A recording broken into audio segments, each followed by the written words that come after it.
बिस्मिल्लाहिर्रहमानिर्रहीम अल्हम्दुलिल्लाहि रब्बिल आलमीन वस्सलातु वस्सलामु अला नबिय्यिना व हबीबिना व इमामिना व क़ुद्वतिना मुहम्मदिन व अला आलिहि व सहबिहि अजमाइन अम्मा बाद। अज असी शुरू करन लगे हाँ अपने रब दी किताब नू पढ़ना और सुनना और समझना। इस दफ़ा का ये प्रोग्राम रमज़ान का इंशाअल्लाह पंजाबी ज़बान में आवेगा और मकसद पंजाबी ज़बान में इस प्रोग्राम नू करने का है कि अपने रब की किताब नू असी पंजाबी विच समझ सकीए और पूरे कुरान का तर्जमा ते मुख्तसर तफसीर पंजाबी विच रिकॉर्ड हो जाए ताकि सब अहले पंजाब पंजाबी ज़बान बोलने वाले इस तो फ़ायदा उठा सकन और अपने रब की किताब नू समझ सकन। रब्बुल आलमीन जिहड़ा साडा रब है, पूरी कायनात दा रब है, बादशाह है जिसने पूरी कायनात नू पैदा किया है।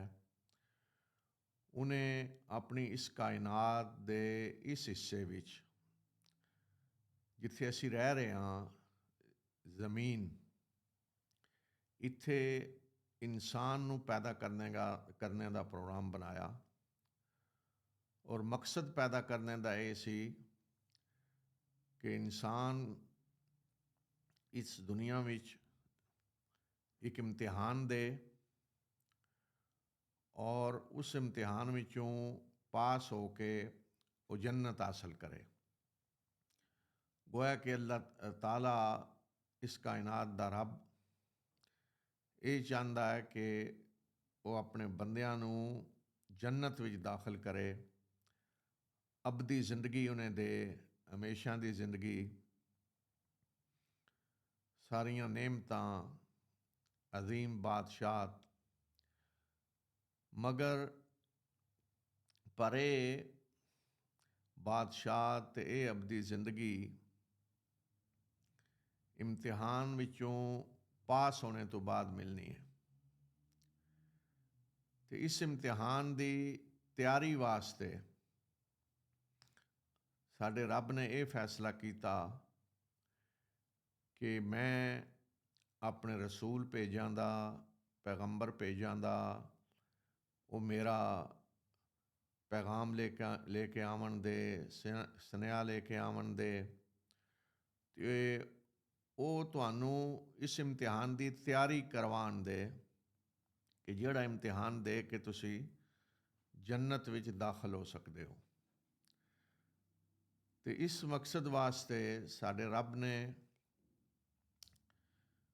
रसूल भेजने का फैसला किया ते उन्हां रसूलों ते किताबां नाज़िल कीतियां।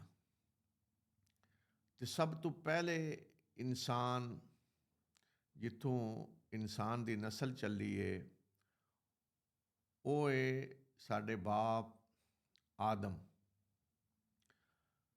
साडे बाप आदम सब तो पहले इंसान भी ने ते सब तो पहले नबी भी ने। उन्होंने अल्लाह ताला ने पहले रोज़ तो दस दिता सी कि तुसी अपनी औलाद नू किस तरह हदायत के रस्ते ते चलाना है और किस तरह इन्हों मेरी बंदगी का दसना है। तो उस वक़्त तो अल्लाह ताला ने अपना पैगाम भेजना शुरू कर दिता, लेकिन उस वक्त कोई किताब नहीं आई। ये पैगाम वही की शक्ल आंदा रहा।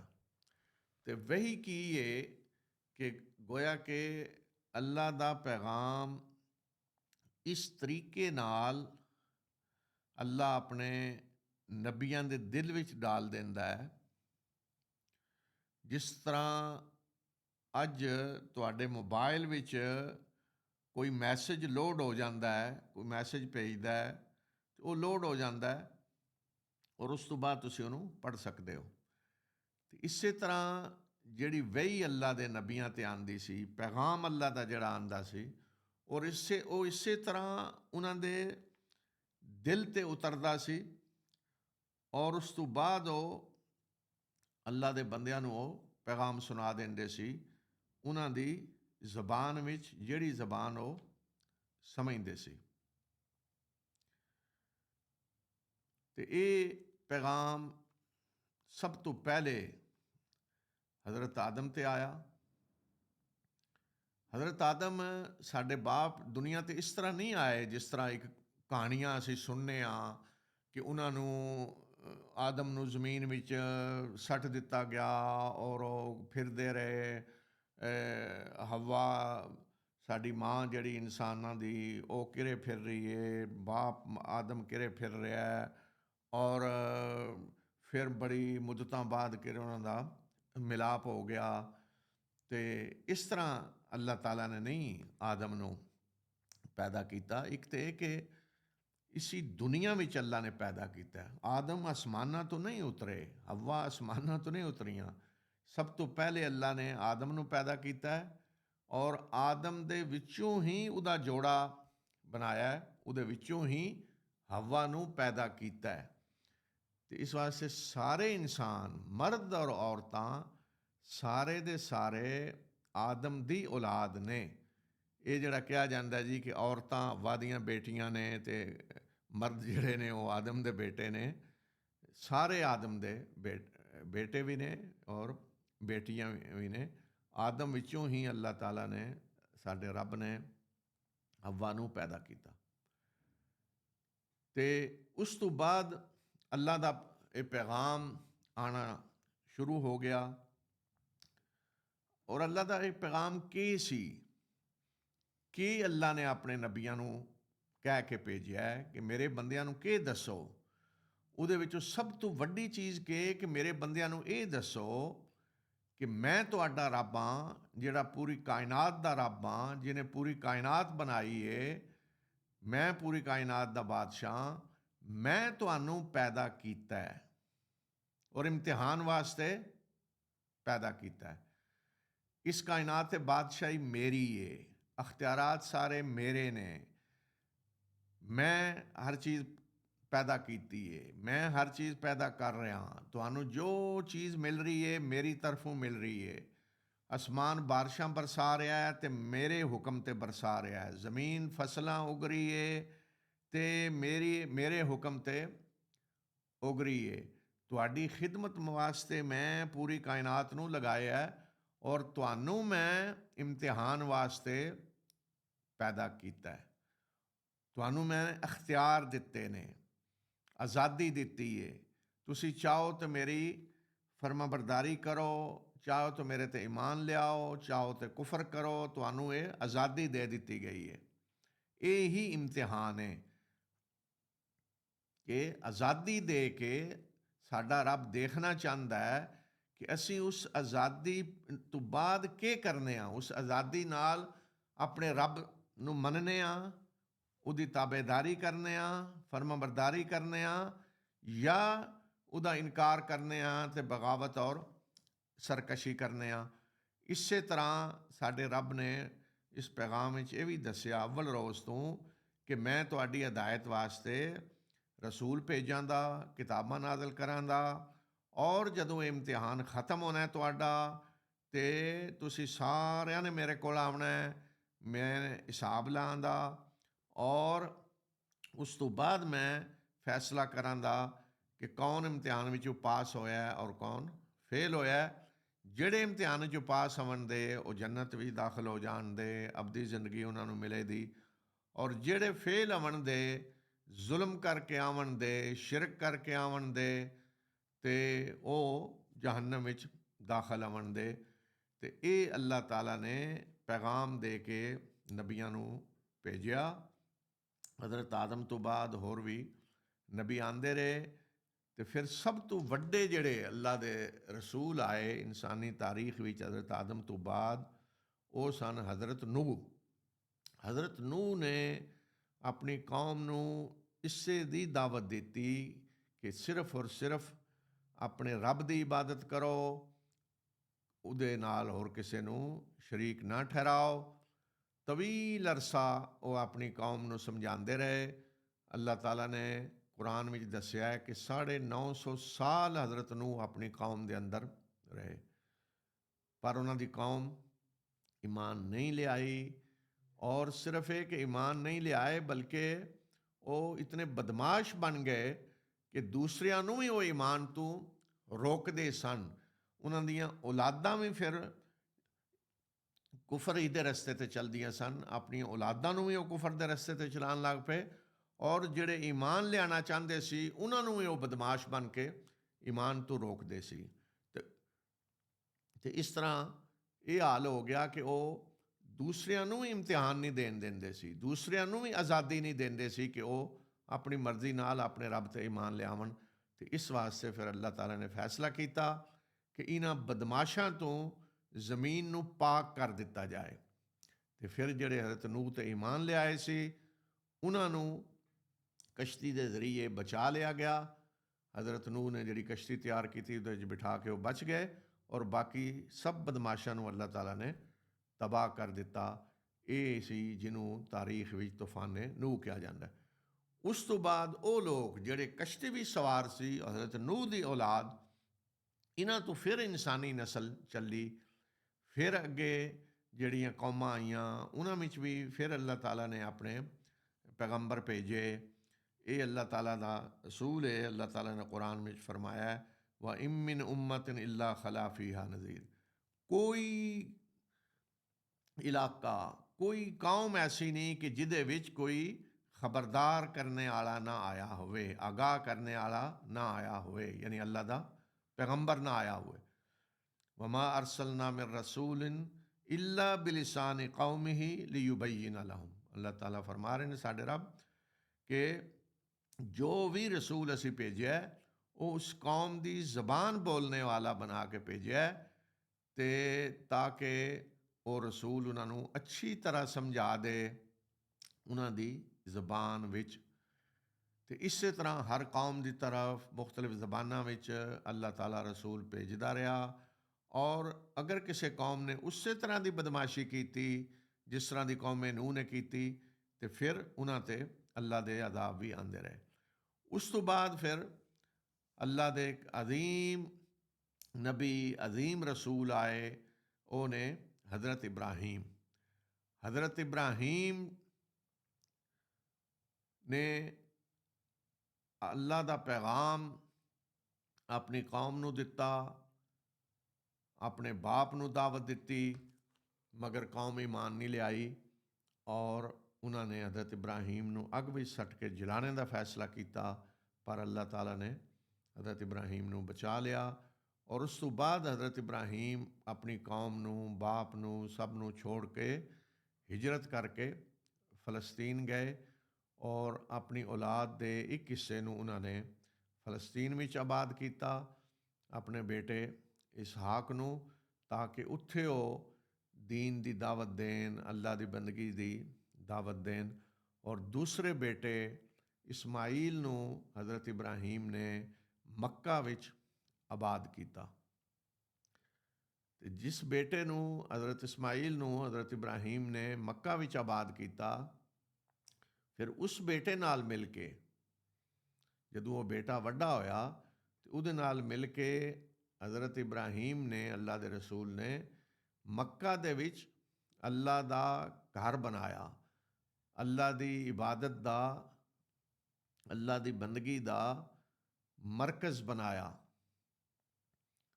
ਔਰ ਉਸ ਤੋਂ ਬਾਅਦ ਇਸ ਮਰਕਜ਼ ਦਾ ਹਜ ਕਰਨੇ ਦਾ ਹੁਕਮ ਦਿੱਤਾ ਅੱਲਾਹ ਤਾਲਾ ਨੇ, ਕਿ ਜਿਤਨੇ ਲੋਕ ਇਰਦ ਗਿਰਦ ਰਹਿ ਰਹੇ ਨੇ ਉਸ ਇਲਾਕੇ ਵਿੱਚ, ਜਿਹਨੂੰ ਜਜ਼ੀਰਤੁਲ ਅਰਬ ਕਿਹਾ ਜਾਂਦਾ ਹੈ, ਜਿਹੜਾ ਅੱਜ ਸਾਊਦੀਆ, ਇਹ ਸਾਰਾ ਗਲਫ ਜਿਹਨੂੰ ਅਸੀਂ ਕਹਿੰਦੇ ਹਾਂ, ਔਰ ਯਮਨ, ਇਹ ਸਾਰਾ ਇਲਾਕਾ, ਇਸ ਸਾਰੇ ਇਲਾਕੇ ਦੇ ਵਾਸਤੇ ਹਜ਼ਰਤ ਇਸਮਾਈਲ ਨੂੰ ਹਜ਼ਰਤ ਇਬਰਾਹੀਮ ਨੇ ਉੱਥੇ ਵਸਾਇਆ ਮੱਕਾ ਦੇ ਵਿੱਚ, ਔਰ ਅੱਲਾਹ ਦਾ ਘਰ ਬਣਾ ਕੇ ਲੋਕਾਂ ਨੂੰ ਕਿਹਾ ਕਿ ਆਓ ਅੱਲਾ ਦੇ ਇਸ ਘਰ ਦਾ ਹਜ ਕਰੋ, ਨਮਾਜ਼ ਕਾਇਮ ਕਰੋ, ਹਜ ਕਰੋ। ਅਤੇ ਜਿਹੜਾ ਹਜ ਅੱਜ ਹੋ ਰਿਹਾ ਹੈ, ਇਹ ਹਜ ਉਸ ਵਕਤ ਤੋਂ ਸ਼ੁਰੂ ਹੋ ਗਿਆ, ਯਾਨੀ ਅੱਜ ਤੋਂ 4000 ਸਾਲ ਪਹਿਲੇ ਤੋਂ ਇਹ ਹਜ ਸ਼ੁਰੂ ਹੋ ਗਿਆ। ਔਰ ਅੱਲਾ ਦਾ ਇਹ ਘਰ ਅੱਲਾ ਦੀ ਤੌਹੀਦ ਦਾ ਮਰਕਜ਼ ਬਣ ਗਿਆ, ਅੱਲਾ ਦੀ ਬੰਦਗੀ ਦਾ ਮਰਕਜ਼ ਬਣ ਗਿਆ। ਲੋਕ ਇਹਦਾ ਹਜ ਕਰਦੇ ਸੀ, ਉਮਰੇ ਕਰਦੇ ਸੀ। ਔਰ ਹਜ਼ਰਤ ਇਬਰਾਹੀਮ ਦੀ ਔਲਾਦ ਇਸੇ ਰਸਤੇ 'ਤੇ ਚੱਲ ਪੜੀ, ਹਜ਼ਰਤ ਇਸਮਾਈਲ ਵਿੱਚੋਂ ਜਿਹੜੀ ਔਲਾਦ ਸੀ। ਫਿਰ ਇਸ ਜਗ੍ਹਾ 'ਤੇ ਹਜ਼ਰਤ ਇਸਮਾਈਲ ਜਦੋਂ ਆਬਾਦ ਹੋਏ ਅਤੇ ਇੱਕ ਕਬੀਲਾ ਇੱਥੇ ਆ ਕੇ ਉਹਨਾਂ ਕੋਲੇ ਠਹਿਰ ਗਿਆ, ਜਿਹੜਾ ਯਮਨ ਦਾ ਕਬੀਲਾ ਸੀ, ਜੁਰਹਮ ਕਬੀਲਾ। ਉਸੇ ਕਬੀਲੇ ਵਿੱਚ ਹਜ਼ਰਤ ਇਸਮਾਈਲ ਨੇ ਸ਼ਾਦੀ ਕੀਤੀ ਔਰ ਉਹਨਾਂ ਦੀ ਔਲਾਦ ਹੋਈ। ਔਰ ਫਿਰ ਉਹਨਾਂ ਦੀ ਔਲਾਦ ਨੇ ਅੱਲਾ ਦੇ ਘਰ ਦੀ ਖਿਦਮਤ ਸ਼ੁਰੂ ਕੀਤੀ। ਲੋਕ ਜਿਹੜੇ ਹਜ ਕਰਨਾ ਆਉਂਦੇ ਸੀ, ਉਮਰੇ ਕਰਨਾ ਆਉਂਦੇ ਸੀ, ਉਹਨਾਂ ਦੀ ਖਿਦਮਤ ਕਰਦੇ ਸੀ ਔਰ ਅੱਲਾ ਦੀ ਬੰਦਗੀ ਦੇ ਰਾਸਤੇ 'ਤੇ ਇਸੇ ਤਰ੍ਹਾਂ ਚੱਲਦੇ ਰਹੇ। ਅੱਲਾ ਦਾ ਇਹ ਘਰ ਅੱਲਾ ਦੀ ਬੰਦਗੀ ਦਾ ਮਰਕਜ਼ ਬਣਿਆ ਰਿਹਾ।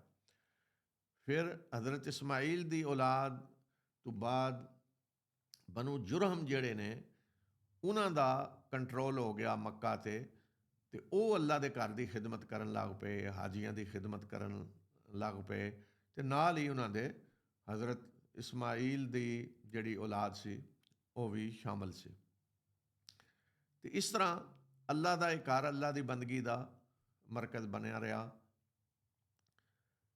ਬਨੂ ਜੁਰਹਮ ਨੇ ਤਵੀਲ ਅਰਸੇ ਤੱਕ ਅੱਲਾ ਦੇ ਘਰ ਦੀ ਖਿਦਮਤ ਕੀਤੀ, ਮਗਰ ਇੱਕ ਵਕਤ ਆਇਆ ਕਿ ਬਨੂ ਜੁਰਹਮ ਨੇ ਜ਼ੁਲਮ ਕਰਨਾ ਸ਼ੁਰੂ ਕਰ ਦਿੱਤਾ, ਲੋਕਾਂ ਨਾਲ ਜ਼ਿਆਦਤੀ ਕਰਨੀ ਸ਼ੁਰੂ ਕਰ ਦਿੱਤੀ। ਅਤੇ ਉਸ ਤੋਂ ਬਾਅਦ ਫਿਰ ਇੱਕ ਕਬੀਲਾ ਉੱਠਿਆ ਜਿਹਦਾ ਨਾਂ ਸੀ ਬਨੂ ਖੁਜ਼ਾ, ਔਰ ਇੱਕ ਕਬੀਲਾ ਸੀ ਬਨੂ ਬਕਰ। ਇਹਨਾਂ ਦੋਵਾਂ ਨੇ ਮਿਲ ਕੇ ਬਨੂ ਜੁਰਹਮ ਨੂੰ ਮੱਕਾ ਵਿੱਚੋਂ ਕੱਢ ਦਿੱਤਾ, ਲੜ ਕੇ ਉਹਨਾਂ ਨੂੰ ਮੱਕੇ 'ਚੋਂ ਕੱਢ ਦਿੱਤਾ ਔਰ ਕਬਜ਼ਾ ਕਰ ਲਿਆ ਮੱਕਾ 'ਤੇ। ਮੱਕਾ 'ਤੇ ਕਬਜ਼ਾ ਦਾ ਮਤਲਬ ਇਹ ਸੀ ਕਿ ਹੁਣ ਹਜ ਵੀ ਜਿਹੜਾ ਹੋਵੇਗਾ ਉਹਦੇ ਇੰਤਜ਼ਾਮ ਵੀ ਉਹ ਕਰਨ ਦੇ, ਉਮਰੇ ਦੇ ਇੰਤਜ਼ਾਮ ਉਹ ਕਰਨ ਦੇ, ਅਤੇ ਮੱਕੇ ਦਾ ਸਾਰਾ ਨਿਜ਼ਾਮ ਬਨੂ ਖੁਜ਼ਾ ਚਲਾਏਦਾ। ਅਤੇ ਬਨੂ ਖੁਜ਼ਾ ਚਲਾਉਣ ਲੱਗ ਪਿਆ ਮੱਕੇ ਦਾ ਇੰਤਜ਼ਾਮ। ਇਹ ਕਦੋਂ ਹੋਇਆ? ਇਹ ਹੋਇਆ 3 ਸਦੀ ਈਸਵੀ ਵਿੱਚ ਜਾ ਕੇ। ਔਰ ਇਸ ਵਕਤ ਤੱਕ ਮੱਕਾ ਅੱਲਾ ਦੀ ਬੰਦਗੀ ਦਾ ਮਰਕਜ਼ ਸੀ, ਤੌਹੀਦ ਦਾ ਮਰਕਜ਼ ਸੀ, ਕੋਈ ਸ਼ਿਰਕ ਨਹੀਂ ਸੀ ਹੋ ਰਿਹਾ।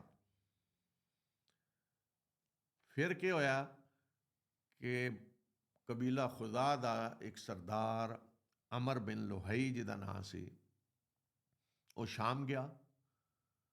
ਉੱਥੇ ਉਹਨੇ ਦੇਖਿਆ ਕਿ ਲੋਕ ਬੁੱਤ ਪੂਜ ਰਹੇ ਨੇ, ਔਰ ਇੱਕ ਮਸ਼ਹੂਰ ਬੁੱਤ ਸੀ ਹੁਬਲ, ਉਹਨੂੰ ਪੂਜਿਆ ਜਾਂਦਾ ਸੀ।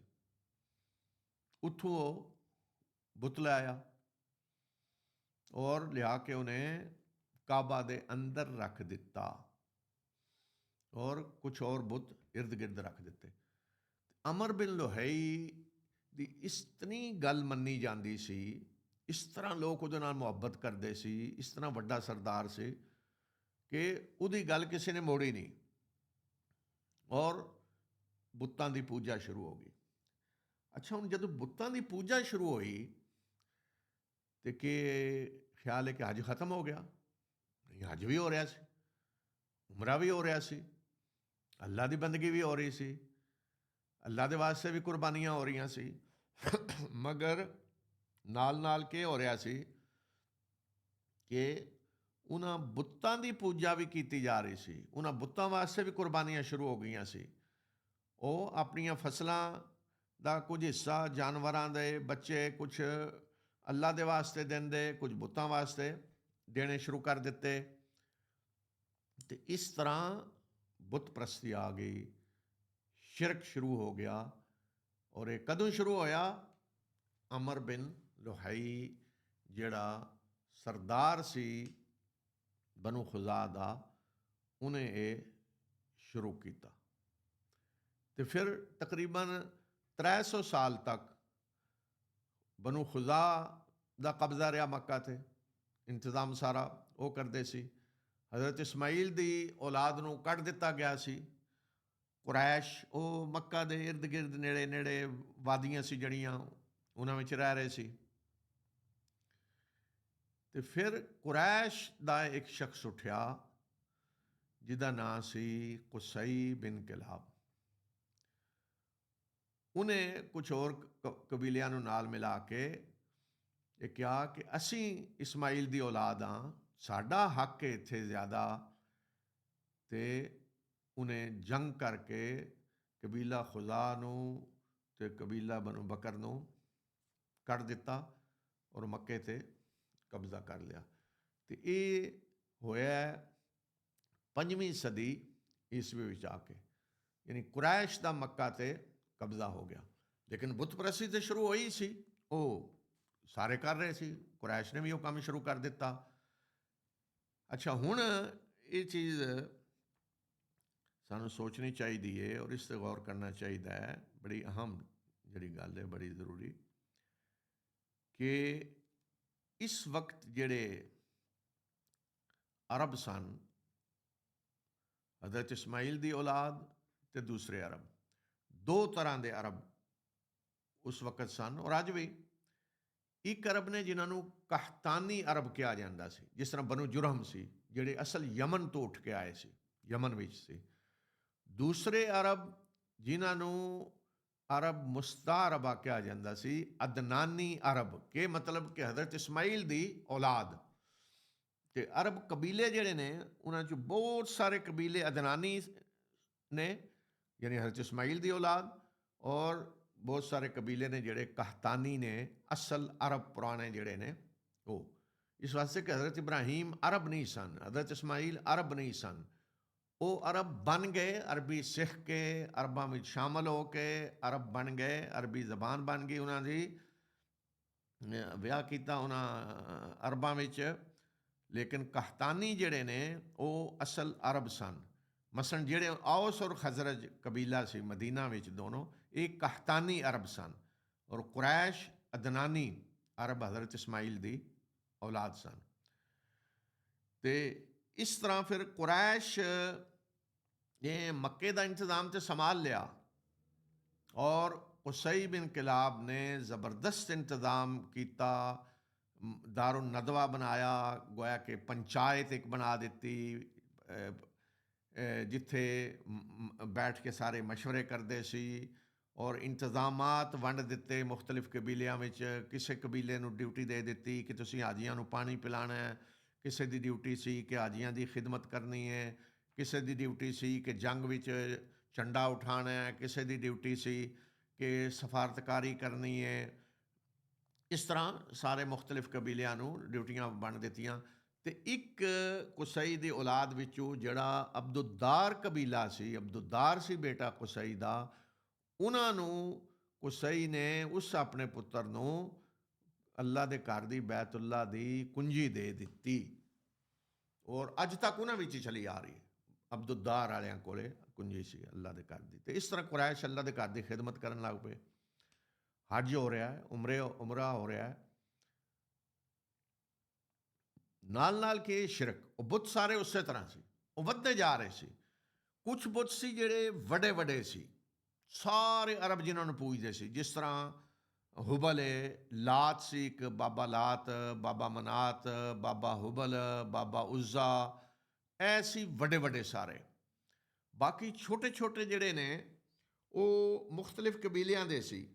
ਔਰ ਕੁਰੈਸ਼ ਨੇ ਕੀ ਕੀਤਾ ਕਿ ਹਰ ਕਬੀਲੇ ਨੂੰ ਖੁਸ਼ ਕਰਨ ਵਾਸਤੇ ਹਰ ਇੱਕ ਦਾ ਬੁੱਤ ਲਿਆ ਕੇ ਮੱਕਾ 'ਚ ਰੱਖ ਦਿੱਤਾ। ਇਸ ਵਾਸਤੇ ਜਿਹੜਾ ਅਸੀਂ ਸੁਣਨੇ ਹਾਂ, ਪੜ੍ਹਦੇ ਹਾਂ ਜੀ, ਅਤੇ 360 ਬੁੱਤ ਸੀ, ਇਹ ਬੁੱਤਾਂ ਦੀ ਅਤੇ ਸੈਂਕੜੋਂ ਬੁੱਤ, ਉਹ ਵੱਡੇ ਵੱਡੇ ਤਾਂ ਕੁਝ ਸੀ ਔਰ ਸਾਰੇ ਮੱਕਾ ਵਿੱਚ ਨਹੀਂ ਸੀ, ਬਾਹਰ ਵੀ ਸੀ ਮੱਕਾ ਦੇ। ਲੇਕਿਨ ਹਰ ਕਬੀਲੇ ਦਾ ਬੁੱਤ ਜਿਹੜਾ ਹੈ ਉਹ ਲਿਆ ਕੇ ਉੱਥੇ ਰੱਖ ਦਿੱਤਾ, ਜੇ ਤਾਂ ਕਿ ਸਾਰੇ ਖੁਸ਼ ਹੋ ਜਾਣ ਕਿ ਜੀ ਸਾਡੇ ਵੀ ਬੁੱਤ ਇੱਥੇ ਪਏ ਨੇ। ਅਤੇ ਸਾਰੇ ਉਮਰੇ ਕਰਨ ਆਉਂਦੇ ਸੀ, ਹੱਜ ਕਰਨ ਆਉਂਦੇ ਸੀ। ਹੁਣ ਹਜ ਉਮਰਾ ਕਿਹਦੇ ਵਾਸਤੇ ਕਰਦੇ ਸੀ? ਅੱਲਾ ਵਾਸਤੇ। ਅੱਲਾ ਦੇ ਘਰ ਦਾ ਹਜ ਕੀਤਾ ਜਾਂਦਾ ਸੀ, ਉਮਰਾ ਕੀਤਾ ਜਾਂਦਾ ਸੀ। ਔਰ ਹਜ ਬਿਲਕੁਲ ਉਸੇ ਤਰ੍ਹਾਂ ਹੁੰਦਾ ਸੀ ਜਿਸ ਤਰ੍ਹਾਂ ਅੱਜ ਹੁੰਦਾ ਹੈ। ਸਿਰਫ ਥੋੜ੍ਹੀ ਜਿਹੀਆਂ ਚੀਜ਼ਾਂ ਜਦੋਂ ਸ਼ਿਰਕ ਸ਼ੁਰੂ ਹੋਇਆ ਤਾਂ ਉਹਨੇ ਸ਼ਾਮਲ ਕੀਤੀਆਂ ਸੀ, ਕਿ ਜਿਸ ਤਰ੍ਹਾਂ ਤਲਬੀਆ ਕਿਹਾ ਜਾਂਦਾ ਹੈ, ਲੱਬੈਕ ਅੱਲਾਹੁਮ ਲੱਬੈਕ ਲਾ ਸ਼ਰੀਕ ਲਕ ਲੱਬੈਕ, ਤੇਰਾ ਕੋਈ ਸ਼ਰੀਕ ਨਹੀਂ। ਆਖਰ ਤੇ ਥੋੜ੍ਹਾ ਜਿਹਾ ਉਹਨਾਂ ਵਧਾ ਲਿਆ ਸੀ, ਇੱਲਾ ਸ਼ਰੀਕਨ ਤਮਲਿਕੁਹੂ ਵਮਾ ਮਲਕ, ਬਸ ਹੋਰ ਤੇ ਕੋਈ ਤੇਰਾ ਸ਼ਰੀਕ ਨਹੀਂ, ਬਸ ਇੱਕ ਤੂੰ ਹੀ ਉਹਦਾ ਵੀ ਮਾਲਕ ਹੈ, ਉਹਦੀ ਹਰ ਚੀਜ਼ ਦਾ ਵੀ ਮਾਲਕ ਹੈ। ਬਾਕੀ ਕੁਰੈਸ਼ ਅੱਲਾ ਨੂੰ ਮੰਨਦੇ ਸੀ। ਕੁਰਾਨ ਵਿੱਚ ਅੱਲਾਹ ਤਾਲਾ ਨੇ ਕਿਹਾ, ਵਲਾ ਇਨ ਸਅਲਤਹੁਮ ਮਨ ਖਲਕ ਸਮਆਵਾਤ ਵਲ ਅਰਦ ਲਾ ਯਕੂਲੁਨ ਅੱਲਾਹ, ਕਿ ਅਗਰ ਇਹਨਾਂ ਕੋਲ ਪੁੱਛੋ, ਐ ਨਬੀ ਸੱਲੱਲਾਹੁ ਅਲੈहि ਵਸੱਲਮ, ਅਗਰ ਤੁਸੀਂ ਇਹਨਾਂ ਕੋਲ ਪੁੱਛੋ ਕਿ ਅਸਮਾਨੋ ਜ਼ਮੀਨ ਕਿਹਨੇ ਪੈਦਾ ਕੀਤੇ ਨੇ, ਤੇ ਕਹਣਗੇ ਯਕੀਨਨ ਅੱਲਾ ਨੇ ਪੈਦਾ ਕੀਤੇ ਨੇ।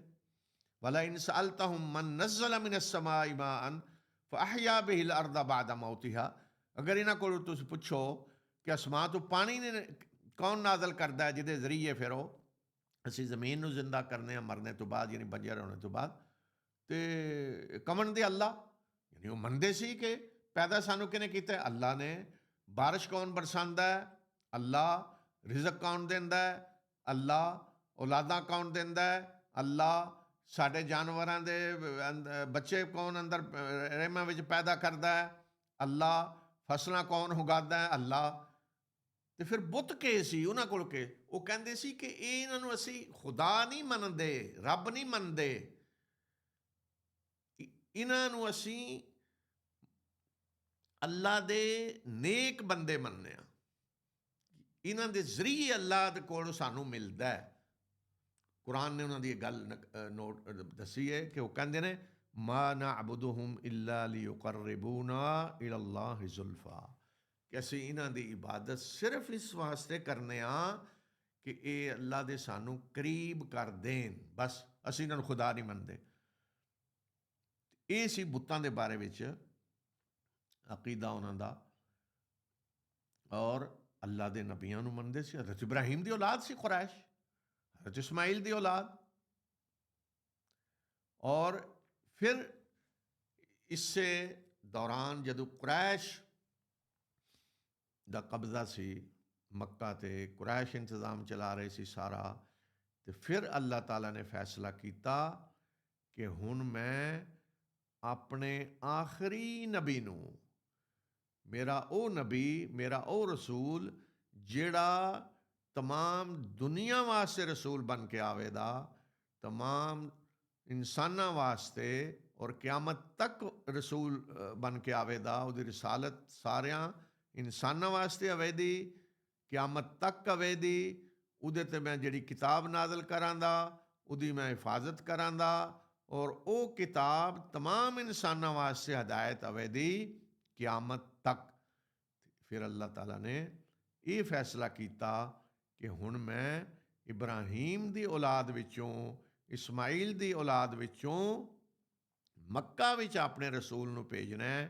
ਅਤੇ ਮੈਂ ਜਿਹੜਾ ਇਬਰਾਹੀਮ ਕੋਲੋਂ ਇੱਥੇ ਆਪਣਾ ਘਰ ਤਾਮੀਰ ਕਰਵਾਇਆ ਹੈ, ਜਿਸ ਘਰ ਦਾ ਹੱਜ ਹੋ ਰਿਹਾ ਹੈ ਅਤੇ ਉਮਰੇ ਹੋ ਰਹੇ ਨੇ, ਹੁਣ ਇਸ ਘਰ ਨੂੰ ਮੈਂ ਪੂਰੀ ਦੁਨੀਆ ਵਾਸਤੇ ਮਰਕਜ਼ ਬਣਾਉਣਾ ਹੈ ਆਪਣੀ ਬੰਦਗੀ ਦਾ ਅਤੇ ਤੌਹੀਦ ਦਾ।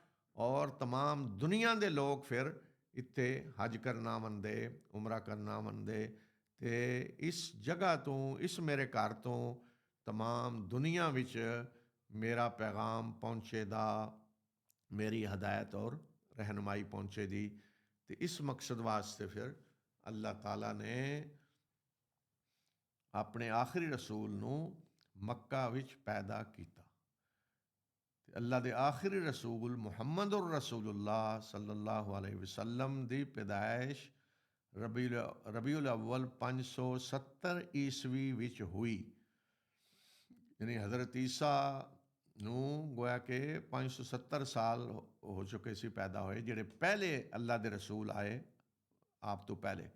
ਉਸ ਤੋਂ ਪਹਿਲੇ ਹਜ਼ਰਤ ਮੂਸਾ ਆ ਚੁੱਕੇ ਸੀ, ਜਿਨ੍ਹਾਂ ਨੂੰ ਤੌਰਾਤ ਦਿੱਤੀ ਗਈ, ਹਜ਼ਰਤ ਈਸਾ ਨੂੰ ਅੰਜੀਲ ਦਿੱਤੀ ਗਈ। ਅਤੇ ਆਪ ਦੀ ਪੈਦਾਇਸ਼ ਜਿਸ ਵਕਤ ਹੋਈ ਹੈ, ਅਤੇ ਆਪ ਦੇ ਵਾਲਿਦ ਮੁਹਤਰਮ ਆਪ ਦੀ ਪੈਦਾਇਸ਼ ਤੋਂ ਪਹਿਲੇ ਹੀ ਫੌਤ ਹੋ ਚੁੱਕੇ ਸੀ। ਉਹ ਇੱਕ ਸਫ਼ਰ 'ਚ ਗਏ ਮਦੀਨਾ ਔਰ ਉੱਥੇ ਹੀ ਵਫਾਤ ਹੋ ਗਈ। ਔਰ ਆਪ ਸੱਲੱਲਾਹੁ ਅਲੈहि ਵਸੱਲਮ ਦੀ ਜਦੋਂ ਪੈਦਾਇਸ਼ ਹੋਈ ਤੇ 6 ਸਾਲ ਬਾਅਦ ਆਪ ਦੀ ਵਾਲਦਾ ਮੁਹਤਰਮਾ ਵੀ ਵਫਾਤ ਪਾ ਗਈਆਂ। ਔਰ ਉਹ ਕਿਸ ਤਰ੍ਹਾਂ ਕਿ ਜਦੋਂ ਆਪ 6 ਸਾਲ ਦੇ ਹੋਏ ਤੇ ਆਪ ਦੀ ਵਾਲਦਾ ਹਜ਼ਰਤ ਆਮਿਨਾ ਆਪ ਨੂੰ ਲੈ ਕੇ ਮਦੀਨਾ ਗਈਆਂ ਤਾਂ ਕਿ ਆਪਣੇ ਸ਼ੋਹਰ ਦੀ ਕਬਰ ਦੀ ਜ਼ਿਆਰਤ ਕਰਨ, ਆਪਣੇ ਬੇਟੇ ਨੂੰ ਲੈ ਕੇ ਜਾਣ ਮਦੀਨਾ ਆਪਣੇ ਸ਼ੋਹਰ ਦੀ ਕਬਰ 'ਤੇ। ਅਤੇ ਜਦੋਂ ਉਹ ਜ਼ਿਆਰਤ ਕਰਕੇ ਕਬਰ ਦੀ ਵਾਪਸ ਆ ਰਹੀਆਂ ਸਨ ਤੇ ਰਸਤੇ ਵਿੱਚ ਵਫਾਤ ਹੋ ਗਈ। ਤੇ ਰਸੂਲੁल्लाह सल्लल्लाहु अलैहि वसल्लम ਇਸ ਤਰ੍ਹਾਂ 6 ਸਾਲ ਦੀ ਉਮਰ ਵਿੱਚ ਪਹਿਲੇ ਯਤੀਮ ਸਨ, ਬਾਪ ਪਹਿਲੇ ਹੀ ਫੌਤ ਹੋ ਚੁੱਕੇ ਸੀ ਤੇ ਆਪ ਦੀ ਵਾਲਦਾ ਵੀ ਇੰਤਕਾਲ ਕਰ ਗਈਆਂ। ਤੇ ਫਿਰ ਆਪ ਦੇ ਦਾਦਾ ਅਬਦੁਲ ਮੁਤਲਬ ਨੇ ਆਪ ਦੀ ਪਰਵਰਿਸ਼ ਕੀਤੀ। ਔਰ ਫਿਰ ਜਦੋਂ ਆਪ 8 ਸਾਲ ਦੇ ਹੋਏ ਤੇ ਦਾਦਾ ਵੀ ਫੌਤ ਹੋ ਗਏ। ਔਰ ਫਿਰ ਆਪ ਦੇ ਚੱਚਾ ਅਬੂ ਤਾਲਿਬ ਨੇ ਆਪ ਦੀ ਪਰਵਰਿਸ਼ ਕੀਤੀ। ਤੇ ਇਸ ਤਰ੍ਹਾਂ ਜ਼ਿੰਦਗੀ ਆਪ ਨੇ ਜਿਹੜੀ ਗੁਜ਼ਾਰੀ। ਆਪ ਦੇ ਵਾਲਿਦ ਮੁਹਤਰਮ ਕੋਈ ਦੌਲਤ ਛੋੜ ਕੇ ਨਹੀਂ ਗਏ ਸਨ, ਕੋਈ ਬਹੁਤ ਜ਼ਿਆਦਾ ਮਾਲੋ ਦੌਲਤ ਨਹੀਂ ਸੀ। ਤੇ ਆਪ ਬੱਕਰੀਆਂ ਵੀ ਚਰਾਉਂਦੇ ਰਹੇ, ਮਿਹਨਤ ਕਰਕੇ ਜ਼ਿੰਦਗੀ ਆਪ ਨੇ ਗੁਜ਼ਾਰੀ। ਫਿਰ ਜਿਸ ਵੇਲੇ ਆਪ ਦੀ ਉਮਰ 25 ਸਾਲ ਹੋਈ ਤੇ ਕੁਰੈਸ਼ ਦੀ ਇੱਕ ਖਾਤੂਨ ਜਿਨ੍ਹਾਂ ਦਾ ਨਾਂ ਖਦੀਜਾ ਬਿਨਤ ਖਵਾਲਿਦ ਸੀ, ਜਿਹੜੀਆਂ ਬੇਵਾ ਸਨ ਔਰ ਤਾਜਰ ਸਨ। ਕੁਰੈਸ਼ ਦੀਆਂ ਔਰਤਾਂ ਵੀ ਤਾਜਰ ਸਨ, ਕੁਰੈਸ਼ ਤਜਾਰਤ ਕਰਦੇ ਸੀ ਤੇ ਉਹ ਬਿਹਤਰੀਨ ਤਾਜਰ ਸਨ। ਹਜ਼ਰਤ ਖਦੀਜਾ ਨੇ ਆਪ ਦੇ ਬਾਰੇ ਸੁਣਿਆ, ਆਪ ਦਾ ਅਖਲਾਕ, ਆਪ ਦਾ ਕਰਦਾਰ, ਸੱਚਾਈ, ਅਮਾਨਤ, ਇਹ ਸਾਰੀ ਸਿਫਾਤ ਜਦੋਂ ਸੁਣੀਆਂ ਤੇ ਹਜ਼ਰਤ ਖਦੀਜਾ ਨੇ ਪੇਸ਼ਕਸ਼ ਕੀਤੀ ਕਿ ਤੁਸੀਂ ਮੇਰਾ ਮਾਲ ਤਜਾਰਤ ਲੈ ਕੇ ਸ਼ਾਮ ਜਾਓ ਤਜਾਰਤ ਕਰਨੇ ਵਾਸਤੇ। ਤੇ ਆਪ ਹਜ਼ਰਤ ਖਦੀਜਾ ਦਾ ਮਾਲ ਤਜਾਰਤ ਲੈ ਕੇ ਗਏ ਔਰ ਉਹਨਾਂ ਦੇ ਗੁਲਾਮ ਵੀ ਨਾਲ ਸਨ। ਤੇ ਗੁਲਾਮ ਨੇ ਆ ਕੇ ਜਦੋਂ ਮਜ਼ੀਦ ਹਜ਼ਰਤ ਖਦੀਜਾ ਨੂੰ ਦੱਸਿਆ ਕਿ ਕਿਸ ਤਰ੍ਹਾਂ ਦੇ ਅਖਲਾਕ ਇਹ ਆਪ ਮਾਲਕ ਨੇ ਔਰ ਕਿਸ ਤਰ੍ਹਾਂ ਤਜਾਰਤ ਕੀਤੀ, ਇਹ ਸਾਰੀਆਂ ਸਲਾਹੀਤਾਂ ਦਾ ਜ਼ਿਕਰ ਕੀਤਾ। ਤੇ ਫਿਰ ਹਜ਼ਰਤ ਖਦੀਜਾ ਨੇ ਚਾਹਿਆ ਕਿ ਰਸੂਲੁल्लाह सल्लल्लाहु अलैहि वसल्लम ਮੁਹੰਮਦ ਰਸੂਲੁल्लाह सल्लल्लाहु अलैहि वसल्लम ਉਹਨਾਂ ਨਾਲ ਨਿਕਾਹ ਕਰ ਲੈਣ। ਉਸ ਵਕਤ ਆਪ ਦੀ ਉਮਰ 25 ਸਾਲ ਸੀ ਔਰ ਹਜ਼ਰਤ ਖਦੀਜਾ ਦੀ ਉਮਰ 40 ਸਾਲ ਸੀ। ਤੇ ਇਸ ਤਰ੍ਹਾਂ 25 ਸਾਲ ਦੀ ਉਮਰ ਵਿੱਚ ਅੱਲਾ ਦੇ ਰਸੂਲ ਸੱਲੱਲਾਹੁ ਅਲੈहि ਵਸੱਲਮ ਨੇ ਤਜਾਰਤ ਸ਼ੁਰੂ ਕਰ ਦਿੱਤੀ ਔਰ ਹਜ਼ਰਤ ਖਦੀਜਾ ਦੇ ਮਾਲ ਦੇ ਜ਼ਰੀਏ ਤਜਾਰਤ ਸੀ। ਫਿਰ ਆਪ ਤਾਜਰ ਬਣ ਗਏ ਔਰ ਬਿਹਤਰੀਨ ਜ਼ਿੰਦਗੀ ਫਿਰ ਆਪ ਨੇ ਗੁਜ਼ਾਰਨੀ ਸ਼ੁਰੂ ਕਰ ਦਿੱਤੀ। ਮਾਲ ਦੌਲਤ ਆਪ ਦੇ ਕੋਲ ਆ ਗਿਆ ਔਰ ਇਹ ਸਾਰਾ ਹਜ਼ਰਤ ਖਦੀਜਾ ਦੇ ਜ਼ਰੀਏ ਹੋਇਆ।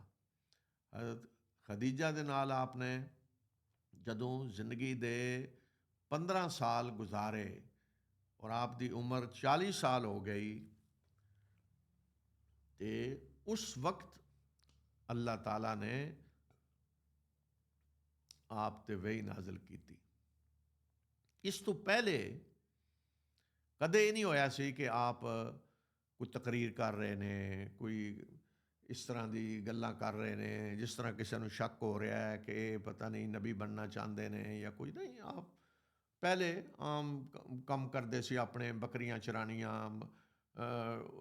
ਔਰ ਫਿਰ ਤਜਾਰਤ ਸ਼ੁਰੂ ਕੀਤੀ। ਫਿਰ ਆਪ ਖਦੀਜਾ ਦੀ ਸ਼ਾਦੀ ਤੋਂ ਬਾਅਦ ਬਿਲਕੁਲ ਜ਼ਬਰਦਸਤ ਕਾਮਯਾਬ ਤਾਜਰ ਬਣ ਗਏ। ਤੇ ਫਿਰ ਅਚਾਨਕ ਅੱਲਾਹ ਤਾਲਾ ਦੀ ਤਰਫੋਂ ਪੈਗਾਮ ਆਇਆ ਔਰ ਇਹ ਪੈਗਾਮ ਇੰਝ ਆਉਂਦਾ ਹੈ, ਰਸਾਲਤ ਦਾ ਜਿਹੜਾ ਮਨਸਬ ਹੈ, ਪੈਗੰਬਰੀ ਦਾ ਜਿਹੜਾ ਮਨਸਬ ਹੈ, ਉਹ ਇਹ ਨਹੀਂ ਹੁੰਦਾ ਕਿ ਕੋਈ ਮਿਹਨਤ ਕਰਕੇ ਹਾਸਲ ਕਰ ਲੇ, ਕਿ ਕੋਈ ਬੰਦਾ ਮਿਹਨਤ ਕਰਨ ਲੱਗੇ ਹੈ ਔਰ ਆਸਤਾ ਆਸਤਾ ਆਸਤਾ ਉਹ ਅੱਗੇ बढ़ेदा ਤੇ ਦਰਜੇ बढ़ਦਿਆਂ बढ़ਦਿਆਂ ਅੱਲਾਹ ਪੈਗੰਬਰ ਬਣਾ ਦੇਦਾ। ਨਹੀਂ, ਪੈਗੰਬਰ ਅੱਲਾਹ ਦਾ ਇੰਤਖਾਬ ਹੈ। ਸਾਡਾ ਰੱਬ ਫੈਸਲਾ ਕਰਦਾ ਹੈ ਕਿ ਮੈਂ ਕਿਹਨੂੰ ਪੈਗੰਬਰ ਬਣਾਉਣਾ ਹੈ। ਬੰਦੇ ਦੀ ਕੋਈ ਖਾਹਿਸ਼ ਨਹੀਂ ਹੁੰਦੀ, ਕੋਈ ਬੰਦੇ ਦੀ ਕੋਈ ਨੀਅਤ ਨਹੀਂ ਹੁੰਦੀ। ਬੰਦੇ ਨੂੰ ਨਹੀਂ ਪਤਾ ਹੁੰਦਾ ਕਿ ਮੈਨੂੰ ਥੋੜ੍ਹੀ ਦੇਰ ਬਾਅਦ ਪੈਗੰਬਰ ਬਣਾਇਆ ਜਾਣੇ ਵਾਲਾ ਹੈ। ਦੇਖੋ ਨਾ, ਹਜ਼ਰਤ ਮੂਸਾ ਗਿਆ ਵੇ ਦਾ ਕੁਰਾਨ 'ਚ ਵਾਕਿਆ ਕਿ ਉਹ ਮਦੀਨ ਤੋਂ ਵਾਪਸ ਆ ਰਹੇ ਨੇ ਆਪਣੇ ਬੀਵੀ ਬੱਚਿਆਂ ਨੂੰ ਲੈ ਕੇ, ਅਤੇ ਇੱਕ ਜਗ੍ਹਾ ਰੋਸ਼ਨੀ ਦੇਖੀ ਅਤੇ ਬੀਵੀ ਬੱਚਿਆਂ ਨੂੰ ਕਿਹਾ ਕਿ ਮੈਂ ਜਾਨਾ ਦੇਖਣਾ, ਉੱਥੇ ਸ਼ਾਇਦ ਕੋਈ ਰਸਤੇ ਦਾ ਪਤਾ ਚੱਲ ਜਾਏ ਜਾਂ ਅੱਗ ਦਾ ਅੰਗਾਰਾ ਹੀ ਕੋਈ ਲੈ ਆਵਾਂ ਉੱਥੋਂ। ਅਤੇ ਉੱਥੇ ਪਹੁੰਚੇ ਤਾਂ ਅੱਲਾਹ ਤਾਲਾ ਨੇ ਨਬੂਵਤ ਅਤਾ ਕਰ ਦਿੱਤੀ। ਅਤੇ ਇਸੀ ਤਰ੍ਹਾਂ ਰਸੂਲੁल्लाह सल्लल्लाहु अलैहि वसल्लम ਦੀ 40 ਸਾਲ ਜਦੋਂ ਉਮਰ ਹੋਈ ਅਤੇ ਅੱਲਾਹ ਤਾਲਾ ਨੇ ਆਪ ਨੂੰ ਇਸ ਮਨਸਬ 'ਤੇ ਫਾਇਜ਼ ਕੀਤਾ ਔਰ ਆਪ ਨੂੰ ਫਿਰ ਹੁਕਮ ਦਿੱਤਾ ਕਿ ਲੋਕਾਂ ਨੂੰ ਖਬਰਦਾਰ ਕਰੋ, ਅੱਲਾਹ ਦਾ ਮੇਰਾ ਪੈਗਾਮ ਇਹਨਾਂ ਨੂੰ ਪਹੁੰਚਾਓ। ਅਤੇ ਆਪ 'ਤੇ ਵਹੀ ਨਾਜ਼ਲ ਹੋਣੀ ਸ਼ੁਰੂ ਹੋਈ। ਅੱਲਾਹ ਦੀ ਕਿਤਾਬ ਜਿਹਨੂੰ ਅੱਲਾਹ ਨੇ ਕਿਹਾ ਉਹ ਨਾਜ਼ਲ ਹੋਣੀ ਸ਼ੁਰੂ ਹੋਈ। ਔਰ ਇਹ ਕਿਤਾਬ ਇਸ ਤਰ੍ਹਾਂ ਨਹੀਂ ਆਈ ਕਿ ਇੱਕ ਲਿਖੀ ਹੋਈ ਕਿਤਾਬ ਹੈ, ਨਹੀਂ, ਇਹ ਕਿਤਾਬ ਹਾਲਾਤ ਦੇ ਮੁਤਾਬਕ ਆਮਦੀ ਰਹੀ ਹੈ। ਔਰ ਇਸੇ ਤਰ੍ਹਾਂ ਸਾਰੇ ਨਬੀਆਂ 'ਤੇ ਵਹੀ ਆਮਦੀ ਹੈ ਕਿ ਹਰ ਵਕਤ ਉਹਨਾਂ ਦੀ ਰਹਿਨਮਾਈ ਕੀਤੀ ਜਾਂਦੀ ਹੈ। ਲੋਕ ਜਿਹੜੇ ਇਤਰਾਜ਼ ਕਰਦੇ ਨੇ ਉਹਨਾਂ ਦਾ ਇਤਰਾਜ਼ ਦਾ ਜਵਾਬ ਦਿੱਤਾ ਜਾਂਦਾ ਹੈ, ਸਵਾਲਾਂ ਦਾ ਜਵਾਬ ਦਿੱਤਾ ਜਾਂਦਾ ਹੈ। ਔਰ ਲੋਕ ਜਦੋਂ ਸਾਜ਼ਿਸ਼ਾਂ ਕਰਦੇ ਨੇ, ਅੱਲਾਹ ਦੇ ਅੰਬੀਆ ਨੂੰ ਸਤਾਉਂਦੇ ਨੇ, ਅਤੇ ਉਹਨਾਂ ਨੂੰ ਅੱਲਾਹ ਤਾਲਾ ਤਸੱਲੀ ਦਿੰਦਾ ਹੈ। ਉਹਨਾਂ ਨੂੰ ਪਹਿਲੇ ਨਬੀਆਂ ਦੇ ਵਾਕਿਆਤ ਅੱਲਾਹ ਤਾਲਾ ਸੁਣਾਉਂਦਾ ਹੈ। ਅਤੇ ਇਸ ਤਰ੍ਹਾਂ ਹਾਲਾਤ ਦੇ ਨਾਲ ਥੋੜ੍ਹੀ ਥੋੜ੍ਹੀ ਕਰਕੇ ਵਹੀ ਨਾਜ਼ਲ ਹੁੰਦੀ ਹੈ। ਅਤੇ ਮੁਹੰਮਦ ਰਸੂਲੁल्लाह सल्लल्लाहु अलैहि वसल्लम 'ਤੇ ਵੀ ਜਿਹੜੀ ਵਹੀ ਨਾਜ਼ਲ ਹੋਈ ਹੈ ਇਹ 13 ਸਾਲ ਮੱਕਾ ਦੇ ਅੰਦਰ ਨਾਜ਼ਲ ਹੋਈ, ਜਿਨ੍ਹਾਂ ਨੂੰ ਅਸੀਂ ਕਹਿੰਦੇ ਹਾਂ ਮੱਕੀ ਸੂਰਤਾਂ। ਅੱਛਾ, ਹੁਣ ਇਹ ਜਿਹੜੀਆਂ ਮੱਕੀ ਸੂਰਤਾਂ ਨੇ, ਜਿਹੜੀ ਵਹੀ ਮੱਕਾ ਦੇ ਅੰਦਰ ਨਾਜ਼ਲ ਹੋਈ ਹੈ, ਇੱਥੇ ਚੂੰਕਿ ਲੋਕ ਥੋੜ੍ਹੇ ਜਿਹੇ ਈਮਾਨ ਲਿਆਏ ਸੀ, ਅਤੇ ਵੱਡੀਆਂ ਵੱਡੀਆਂ ਚੀਜ਼ਾਂ ਜਿਨ੍ਹਾਂ 'ਤੇ ਜ਼ੋਰ ਦਿੱਤਾ ਗਿਆ ਹੈ, ਜਿਹੜੀਆਂ ਅੱਲਾਹ ਤਾਲਾ ਨੇ ਇਹਦੇ ਵਿੱਚ ਸਮਝਾਈਆਂ ਨੇ, ਦੱਸੀਆਂ ਨੇ, ਉਹਦੇ ਵਿੱਚ ਸਭ ਤੋਂ ਵੱਡੀ ਪਹਿਲੀ ਚੀਜ਼ ਕੀ ਹੈ? ਉਹ ਹੈ ਤੌਹੀਦ।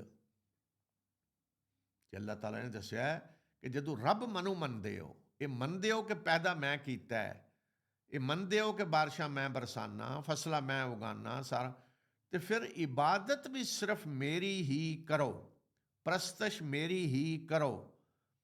ਹੋਰ ਕੋਈ ਕਿਸ ਤਰ੍ਹਾਂ ਪ੍ਰਸਤਸ਼ ਦੇ ਲਾਇਕ ਹੋ ਸਕਦਾ ਹੈ? ਹੋਰ ਕੋਈ ਕਿਸ ਤਰ੍ਹਾਂ ਇਬਾਦਤ ਦੇ ਲਾਇਕ ਹੋ ਸਕਦਾ ਹੈ? ਇਹ ਜਿਹੜੀ ਦਾਵਤ ਹੈ ਕਿ ਲਾ ਇਲਾਹਾ ਇल्लल्लाह, ਕੋਈ ਇਲਾਹ ਨਹੀਂ, ਕੋਈ ਖੁਦਾ ਨਹੀਂ, ਕੋਈ ਕਿਸੇ ਦੀ ਇਬਾਦਤ ਨਹੀਂ ਹੋ ਸਕਦੀ, ਕਿਸੇ ਦੀ ਪੂਜਾ ਨਹੀਂ ਹੋ ਸਕਦੀ, ਕਿਸੇ ਦੀ ਪ੍ਰਸਤਸ਼ ਨਹੀਂ ਹੋ ਸਕਦੀ ਸਵਾਏ ਅੱਲਾਹ ਦੇ।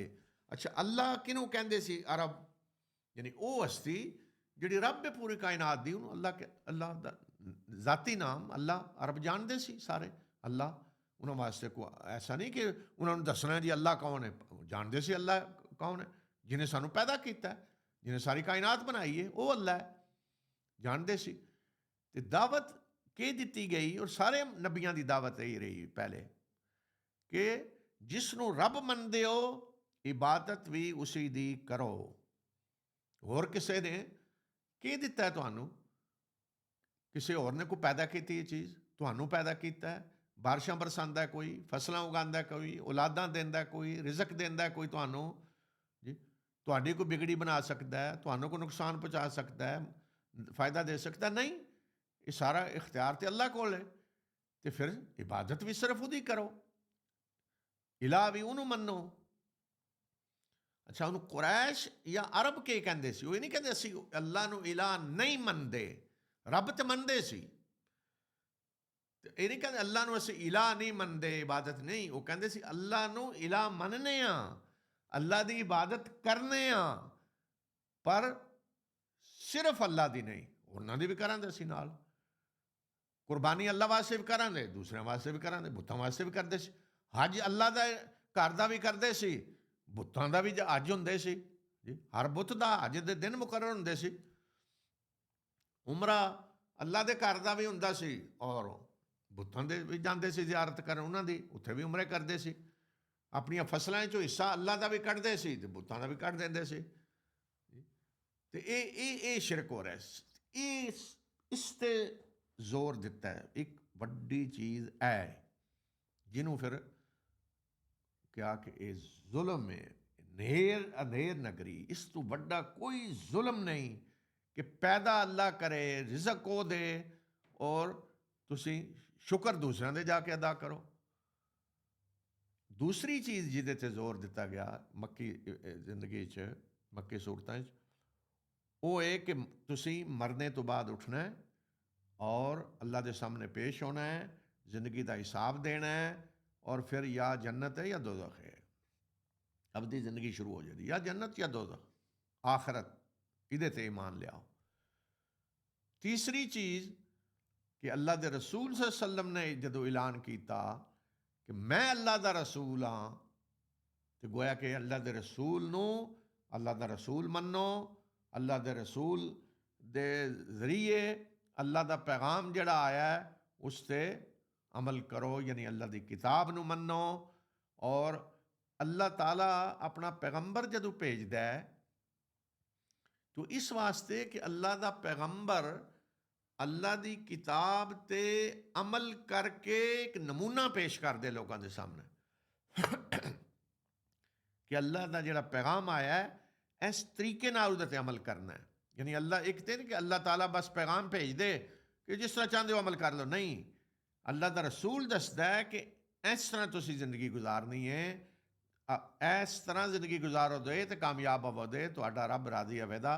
ਤੇ ਗੋਇਆ ਕਿ ਅੱਲਾ ਦੇ ਰਸੂਲ ਨੂੰ ਲੀਡਰ ਮੰਨ ਲਓ, ਸਰਦਾਰ ਮੰਨ ਲਓ, ਇਤਾਅਤ ਕਰਨੀ ਹੈ, ਜਿਸ ਤਰ੍ਹਾਂ ਅੱਲਾ ਦਾ ਰਸੂਲ ਕਵੇ ਉਸ ਤਰ੍ਹਾਂ ਕਰਨਾ ਹੈ, ਪਿੱਛੇ ਚੱਲਣਾ ਹੈ। ਹੁਣ ਵੱਡਾ ਕੌਣ ਹੈ? ਅੱਲਾ ਦੇ ਰਸੂਲ ਨੇ। ਕੋਈ ਹੋਰ ਚੌਧਰੀ ਨਹੀਂ, ਕੋਈ ਹੋਰ ਸਰਦਾਰ ਨਹੀਂ, ਕੋਈ ਹੋਰ ਲੀਡਰ ਨਹੀਂ। ਲੀਡਰ ਕੌਣ ਹੈ? ਅੱਲਾ ਦੇ ਰਸੂਲ। ਉਹਨਾਂ ਦੀ ਗੱਲ ਮੰਨੀ ਜਾਏਗੀ। ਇਹ ਤਿੰਨ ਚੀਜ਼ਾਂ ਸੀ ਜਿਨ੍ਹਾਂ 'ਤੇ ਜ਼ੋਰ ਦਿੱਤਾ ਗਿਆ ਪੂਰਾ ਮੱਕੀ ਜ਼ਿੰਦਗੀ ਵਿੱਚ। ਇਸ ਵਾਸਤੇ ਜਦੋਂ ਅਸੀਂ ਕਹਿੰਦੇ ਜੀ ਮੱਕੀ ਸੂਰਤਾਂ, ਤਾਂ ਮੱਕੀ ਸੂਰਤਾਂ ਵਿੱਚ ਇਹ ਹੀ ਚੀਜ਼ਾਂ ਮਿਲਣ ਦੀਆਂ ਸਾਰੀਆਂ। ਫਿਰ ਅਗਲਾ ਮਰਹਲਾ ਆਇਆ ਕਿ ਅੱਲਾ ਦੇ ਰਸੂਲ ਸੱਲੱਲਾਹੁ ਅਲੈहि ਵਸੱਲਮ ਨੇ ਹਿਜਰਤ ਕੀਤੀ। ਜਦੋਂ ਆਪ ਨੇ ਦੇਖਿਆ ਕਿ ਮੱਕਾ ਵਿੱਚ ਹੁਣ ਕੋਈ ਈਮਾਨ ਲਾਣੇ ਵਾਲਾ ਨਹੀਂ, ਔਰ ਮਦੀਨਾ ਦੇ ਲੋਕ, ਔਸ ਔਰ ਖਜ਼ਰਜ ਦੇ ਲੋਕ ਈਮਾਨ ਲੈ ਆਏ, ਜਿਹੜੇ ਹਜ ਕਰਨ ਆਏ, ਅਤੇ ਰਸੂਲੁल्लाह सल्लल्लाहु अलैहि वसल्लम ਨਾਲ ਉਹਨਾਂ ਦੀ ਮੁਲਾਕਾਤ ਹੋਈ। 1 ਸਾਲ ਮੁਲਾਕਾਤ ਹੋਈ ਅਤੇ ਕੁਛ ਲੋਕ ਈਮਾਨ ਲਾਏ, ਦੂਸਰੇ ਸਾਲ ਹੋਈ ਅਤੇ ਜ਼ਿਆਦਾ ਈਮਾਨ ਲੈ ਆਏ। ਅਤੇ ਉਹਨਾਂ ਨੇ ਫਿਰ ਦਰਖਾਸਤ ਕੀਤੀ ਕਿ ਅੱਲਾ ਦੇ ਰਸੂਲ ਸੱਲੱਲਾਹੁ अलैहि वसल्लम ਸਾਡੇ ਕੋਲ ਆ ਜਾਓ। ਅਤੇ ਅੱਲਾ ਦੇ ਰਸੂਲ ਸੱਲੱਲਾਹੁ अलैहि वसल्लम ਮਦੀਨਾ ਤਸ਼ਰੀਫ ਲੈ ਗਏ ਹਿਜਰਤ ਕਰਕੇ। ਮੁਸਲਮਾਨ ਵੀ ਉੱਥੇ ਚਲੇ ਗਏ ਅਤੇ ਗੋਇਆ ਕਿ ਮਦੀਨਾ ਵਿੱਚ ਮੁਸਲਮਾਨਾਂ ਦੀ ਹਕੂਮਤ ਕਾਇਮ ਹੋ ਗਈ, ਰਿਆਸਤ ਕਾਇਮ ਹੋ ਗਈ, ਹਕੂਮਤ ਕਾਇਮ ਹੋ ਗਈ। ਅਤੇ ਉੱਥੇ ਫਿਰ ਕੁਰਾਨ ਜਿਹੜਾ ਨਾਜ਼ਲ ਹੋਇਆ ਹੈ ਹਿਜਰਤ ਤੋਂ ਬਾਅਦ, ਉਹਨੂੰ ਕਿਹਾ ਜਾਂਦਾ ਹੈ ਮਦਨੀ ਸੂਰਤਾਂ। ਅੱਛਾ, ਹੁਣ ਮੱਕੇ ਵਿੱਚ ਜਿਹੜੀ ਤੌਹੀਦ ਔਰ ਰਸਾਲਤ, ਆਖਰਤ, ਤਿੰਨ ਚੀਜ਼ਾਂ ਉਹ ਤਾਂ ਹੈ ਨੇ, ਉਹ ਤਾਂ ਬੁਨਿਆਦ ਹੈ, ਉਹ ਇੱਥੇ ਵੀ ਨਾਲ ਨਾਲ ਹੋਵੇ ਦਾ ਜ਼ਿਕਰ। ਲੇਕਿਨ ਇੱਥੇ ਹੁਣ ਕਿਸ ਚੀਜ਼ ਦੀ ਜ਼ਰੂਰਤ ਹੈ ਕਿ ਜਿਹੜੇ ਲੋਕ ਈਮਾਨ ਲੈ ਆਏ ਨੇ, ਹਿਜਰਤ ਕਰਕੇ ਮਦੀਨਾ ਆ ਗਏ ਨੇ, ਹੁਣ ਉਹਨਾਂ ਨੂੰ ਦੱਸਣਾ ਕਿ ਤੁਸੀਂ ਜ਼ਿੰਦਗੀ ਕਿਸ ਤਰ੍ਹਾਂ ਗੁਜ਼ਾਰਨੀ ਹੈ, ਤੁਹਾਡੇ ਵਾਸਤੇ ਹਲਾਲ ਹਰਾਮ ਕੀ ਹੈ, ਤੁਸੀਂ ਜਿਹੜਾ ਆਪਣੇ ਫੈਸਲੇ ਕਿਸ ਤਰ੍ਹਾਂ ਕਰਨੇ ਨੇ, ਤਜਾਰਤ ਕਿਸ ਤਰ੍ਹਾਂ ਕਰਨੀ ਹੈ, ਇਬਾਦਤ ਅੱਲਾ ਦੀ ਕਿਸ ਤਰ੍ਹਾਂ ਕਰਨੀ ਹੈ ਸਾਰੀ ਇਜਤਮਾਈ ਤੌਰ 'ਤੇ, ਔਰ ਲੈਣ ਦੇਣ ਕਿਸ ਤਰ੍ਹਾਂ ਕਰਨਾ ਹੈ, ਕੌਮਾਂ ਨਾਲ ਮਾਮਲਾਤ ਕਿਸ ਤਰ੍ਹਾਂ ਕਰਨੇ ਨੇ, ਤੁਹਾਡੇ ਮਾਸ਼ਰਤੀ ਜਿਹੜੇ ਨੇ ਕਵਾਨੀਨ ਉਹ ਕੀ ਹੋਣੇ ਚਾਹੀਦੇ ਨੇ, ਵਿਰਾਸਤ ਦੇ ਕਾਨੂੰਨ ਕੀ ਹੋਣੇ ਚਾਹੀਦੇ ਨੇ, ਫੌਜਦਾਰੀ ਕਾਨੂੰਨ ਕੀ ਹੋਣੇ ਚਾਹੀਦੇ ਨੇ, ਇਹ ਸਾਰੇ ਕਵਾਨੀਨ ਫਿਰ ਦਿੱਤੇ ਗਏ। ਇੱਕ ਇੱਕ ਚੀਜ਼ ਦੱਸੀ ਗਈ ਕਿ ਤੁਹਾਡੇ ਵਾਸਤੇ ਹਲਾਲ ਕੀ ਹੈ, ਹਰਾਮ ਕੀ ਹੈ, ਕੀ ਕਰਨਾ ਹੈ, ਤੁਸੀਂ ਕਿਸ ਤੋਂ ਅੱਲਾ ਨੇ ਮਨਾ ਕੀਤਾ ਹੈ, ਕਿਸ ਤਰ੍ਹਾਂ ਜ਼ਿੰਦਗੀ ਗੁਜ਼ਾਰਨੀ ਹੈ, ਪੂਰਾ ਨਿਜ਼ਾਮ ਅੱਲਾਹ ਤਾਲਾ ਨੇ ਦਿੱਤਾ। ਇਸ ਵਾਸਤੇ ਜਿਹੜੀਆਂ ਮਦਨੀ ਸੂਰਤਾਂ ਨੇ ਉਹ ਸ਼ੁਰੂ ਹੁੰਦੀਆਂ ਨੇ ਯਾ ਅਯੁਹੱਲਜ਼ੀਨਾ ਆਮਨੂ, ਐ ਲੋਗੋ, ਐ ਬੰਦਿਓ ਜਿਹੜੇ ਈਮਾਨ ਲਿਆਏ ਹੋ, ਹੁਣ ਇਹ ਅੱਲਾ ਤੁਹਾਨੂੰ ਹੁਕਮ ਦੇ ਰਿਹਾ ਹੈ, ਹੁਣ ਇੰਝ ਤੁਸੀਂ ਕਰਨਾ ਹੈ ਔਰ ਇੰਝ ਨਹੀਂ ਕਰਨਾ। ਅਤੇ ਇਸ ਤਰੀਕੇ ਨਾਲ 23 ਸਾਲਾਂ ਵਿੱਚ ਅੱਲਾ ਦੀ ਇਹ ਕਿਤਾਬ, ਸਾਡੇ ਰੱਬ ਦੀ ਇਹ ਕਿਤਾਬ मुकम्मल हुई, मुकम्मल तौर पे नाज़िल हुई और मुहम्मदुर रसूलुल्लाह साडे रसूल सल्लल्लाहु अलैहि वसल्लम अल्लाह दी इस किताब नू लिखवांदे रहे नाल नाल, क्योंकि अल्लाह ताला ने इस किताब दी हिफाजत दा जिम्मा लिया सी। पहलियां किताबां हार नहीं कि थोड़ी देर वास्ते आइए, इन्हें क़यामत तक रहना है। ते अल्लाह दे रसूल सल्लल्लाहु अलैहि वसल्लम इनू लिखवांदे रहे, मक्का विच भी लिखवांदे रहे, मदीना आके भी लिखवांदे रहे। तो एक एक हरफ इदा अल्लाह ताला ने इस तरीके नाल महफूज कर दिता। ते ये अल्लाह दी किताब, ये अल्लाह दा साडे रब दा पैगाम, जिन्हों असी इंशाअल्लाह पढ़ना शुरू करना है और पंजाबी विच दा तर्जमा भी करना है, तो इहदी मुख्तसर तफसीर भी करनी है। अल्लाह ताला सानू इहदी तौफीक दे, अपनी इस किताब नू समझने की तौफीक दे, इसनू पढ़ने की और फिर इस पर अमल करने की तौफीक दे, इनू साडे दिलों की बहार बना दे। तो इसे तो अज ख़त्म करने और कल इंशाअल्लाह बाकायदा अल्लाह की इस किताब का तर्जमा और तफसीर पढ़ना शुरू करांगे। वाखिर दावना अनिल हम्दुलिल्लाह।